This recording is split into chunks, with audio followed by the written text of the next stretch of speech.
Kue kering coklat khas lebaran kali ini bener-bener nyoklat banget rasanya dan enak banget. Dan kayaknya ini harus ada di toples pada saat sajian lebaran nanti. Penasaran gimana cara buatnya? Yuk kita mulai bikin. Hai semua, balik lagi di channel Nur Islamia Muksin. Kali ini aku bikin kue kering coklat dan ini rasanya nyoklat banget. Jadi aku pakai di sisi di sini.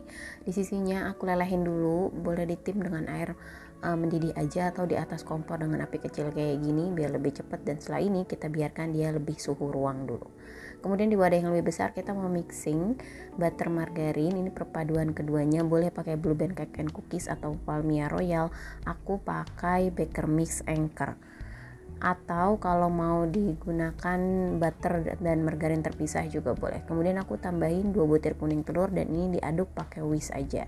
Nah ini kebiasaan aku nih, kalau mau bikin kue kering lupa ngeluarin butter dari kulkas, jadi masih agak beku gitu, agak susah deh jadi mixingnya. Menggunakan whisk atau boleh menggunakan mixer dengan kecepatan rendah aja, sekedar sampai dia tercampur rata aja. Jangan lupa juga diratain menggunakan spatula adonan yang ada di pinggiran supaya nanti tercampur rata semua. Dan setelah di sisi yang tadi kita lelehkan sudah suhu ruang, nggak hangat dan nggak panas, baru masukin deh semua ke dalam sini, lalu kita aduk rata lagi.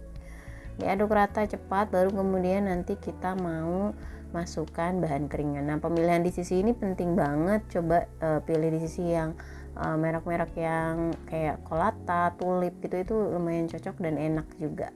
Dan harganya pun gak terlalu mahal ya. Ini udah rata, tinggal kita mau tambahin bahan keringnya. Di sini aku juga menggunakan coklat bubuk juga, mereknya boleh Van Houten atau yang lainnya. Juga di sini pertama aku mau tambahin gula halus dulu ya. Di sini gula halusnya pastinya kan kayak menggumpal gitu, bisa kita ayak lalu kemudian kita ratakan menggunakan sendok, centong atau apalah supaya komposisinya tepat. Dan pastiin benar-benar diayak, karena kalau nggak diayak dia pasti menggumpal-gumpal gitu. Setelah rata kemudian aku aduk rata dulu, lalu baru nanti aku masukin tepung-tepungan dan coklat bubuknya. Di sini aduknya cukup pakai spatula aja karena ini gampang rata dan nggak perlu terlalu banyak ngaduk dan over mix juga, biar nanti kuenya nggak mengembang besar saat dipanggang. Ini pertama aku masukin tepung maizena, lalu kemudian aku juga masukin coklat bubuknya.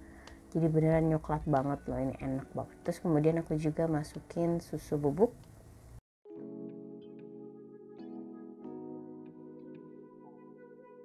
Ini mau aku aduk dulu biar dia lebih rata dulu. Satu resep ini lumayan banyak menghasilkan kue kering coklat, banyaknya sekitar 2 toples ukuran 500 gram, bisa lebih malah, karena di sini kita pakai 500 gram tepung terigu yang protein rendah, jadi bisa 2 toples, lebih sedikit deh. Terus kemudian diaduk rata lagi, nanti setelah rata baru kita cetak, kita bentuk sesuai selera aja, mau bentuknya kayak gimana sesuai dengan cetakan yang teman-teman punya di rumah. Dan di sini aku ngaduk pakai tangan supaya lebih cepat aja. Kalau mau pakai centong juga bisa, karena adonannya nggak terlalu berat dan tebal dan kasar sih, jadi kayak dia gampang lembut kayak gini. Dan ini tinggal dicetak aja. Aku menggunakan bingkai kayak gini, ini sebenarnya cuma untuk memudahkan aja agar ketebalannya sama. Tapi kalau misalnya nggak ada di rumah pun bisa-bisa aja dikira-kira ketebalan kurang lebih 1 cm. Dan ini setelah kayak gini tinggal kita cetak aja. Aku menggunakan cetakan, sebenarnya ini cetakan Nutella tart gitu ya, Nutella cookies tart, tapi aku nggak pakai bagian dalamnya. Atau kalau punya cetakan apapun di rumah bisa dipakai juga.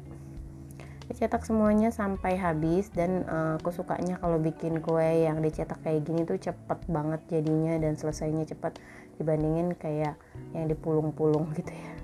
Setelah selesai nanti baru kita susun di loyang dan siap untuk kita panggang. Jangan lupa kita juga harus sudah memanaskan ovennya supaya nanti saat masuk sudah panas ovennya. Di sini kita oles dulu menggunakan putih telur. Putih telurnya cukup 1 aja sebenarnya. dan ini cukup banget buat ngoles semua cookiesnya. Ini aku pakai 2 putih telur, tadi sisaan dari kuning telurnya kita masukin ke dalam adonan kan, tapi ternyata lebih banyak banget. Ini udah selesai, sekedar untuk shiny aja. Boleh ditoppingin bagian atasnya menggunakan mede belah atau pakai almond slice kayak gini. Kebetulan aku punya mede tapi belum terbelah-belah, jadi kelamaan akhirnya aku pakai almond slice aja. Lalu siap untuk kita panggang. Kita akan panggang di suhu 150 derajat, api atas bawah, lamanya sekitar 40 menitan, sesuaikan aja dengan oven masing-masing. Kalau ada kipas boleh dinyalain fitur kipasnya, dan ini kalau pakai 2 rak gini di separuh waktu boleh ditukar ya, rak atas ke bawah, rak bawah ke atas. Dan kalau manggang cooker tuh memang baiknya suhu rendah supaya dia matangnya lebih sampai ke dalam sehingga cookernya lebih awet. Ini dia hasilnya, ini enak banget loh, nyoklat banget, terus kering gitu, dan kombinasi ada topping almondnya itu enak juga. Jadi boleh dicoba di rumah ya. Boleh juga tulis di kolom komentar yang punya ide variasi cooker apalagi, siapa tahu kapan-kapan kita coba bikin di sini. Jangan lupa juga untuk subscribe, like, komen, dan share video ini biar kita makin semangat upload video berikutnya. Thank you for watching, thank you for subscribe, see you next video. Bye bye.